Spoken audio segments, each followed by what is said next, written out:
Hey, what is up, rock and rollers? My name is Griefdrums, and today we have had some huge news on what is coming up next season.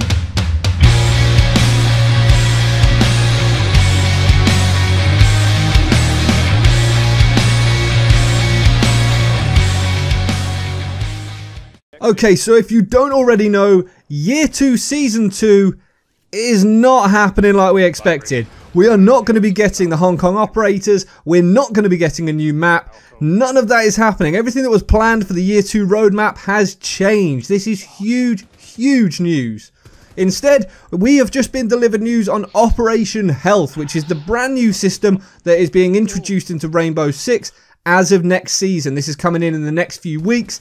And as I said, don't expect any operators, we're not getting them. The roadmap itself, the whole thing has been pushed to the right. Instead, we're getting the Hong Kong operators in August. We're then going to be getting the Season 3 in Season 4 instead, which is going to be the Korean operators. And the Polish Grom that originally had Season 4, they are not actually getting their own season at all. They're going to be mixed in amongst Season 3 and Season 4, as you can see from this roadmap here.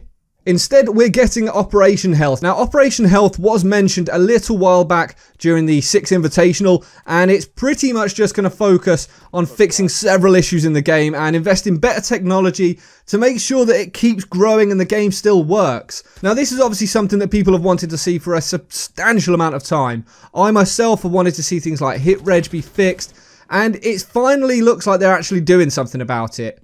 They're going to be doing it in 3 pillars, as you can see from this picture. There's going to be technological improvements, which consists of things like one-step matchmaking. So it's going to be simplified and faster flow, as you can see. There's 100% server-based features. Now, what features this is going to be, we don't really know. Whether it's things like smoke grenades, if that's server-based instead of client-side, that might be fantastic news. And we're also going to be getting faster servers. So, as you can see, it says there, a higher tick rate and improved hit reg. Now, that is phenomenal. That is really, really good news. The second pillar is going to be a new deployment process. Now, what this means is how they send out their new updates and patches. It's not going to go the normal route which it has been previously. They're going to be implementing this 3-step deployment. So it's going to go from the technical test server, it's then going to go to PC, and it's then going to go to console. This pretty much boils down to the fact that people can obviously test things in the technical test, and they can have a look at it and give their feedback, and the devs can see if it works or if it doesn't.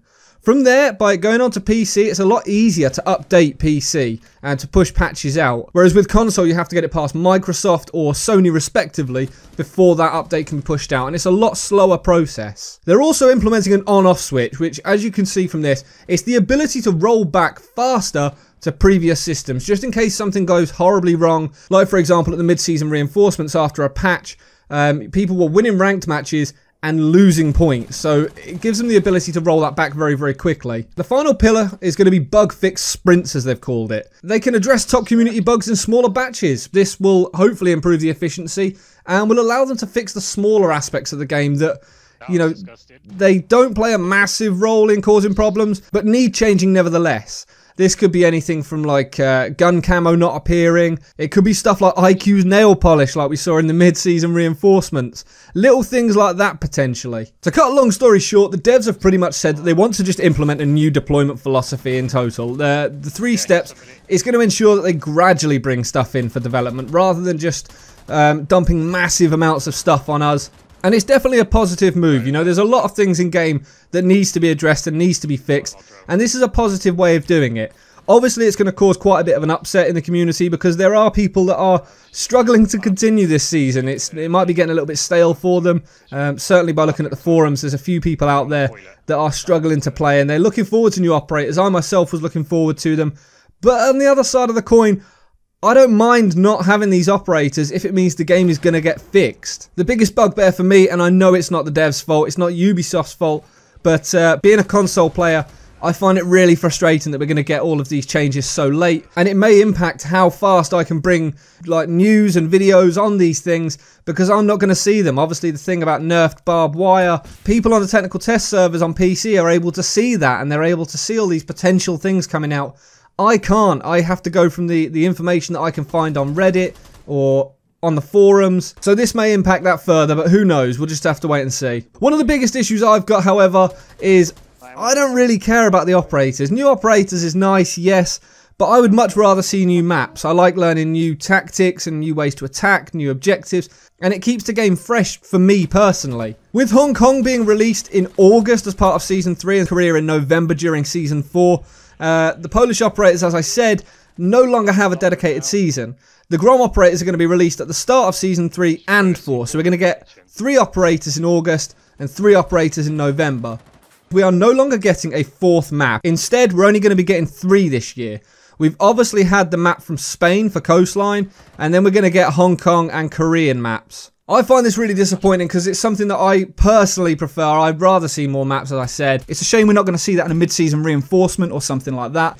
But, you know, what can you do? At the end of the day, I would much rather the game be fixed and working. I'd like to see better hit reg. I'd like to see less glitches in the game and just all-round improvement on the mechanics. On May 21st, there is going to be the Pro League Finals, and if you tune into that on their live stream, there is going to be a full panel discussion for Operation Health detailing exactly what is going to be going on. But the devs will be posting frequent reports detailing all of the new tech that they're implementing, the content of the next update, bug fixes that were pushed, so on and so forth. Of course, with all of this new information, this does raise more questions. Will the ranks be reset? We really don't know if anyone's ranks are going to be reset, if we're going to be going back to starting again so we can work back up to Diamond.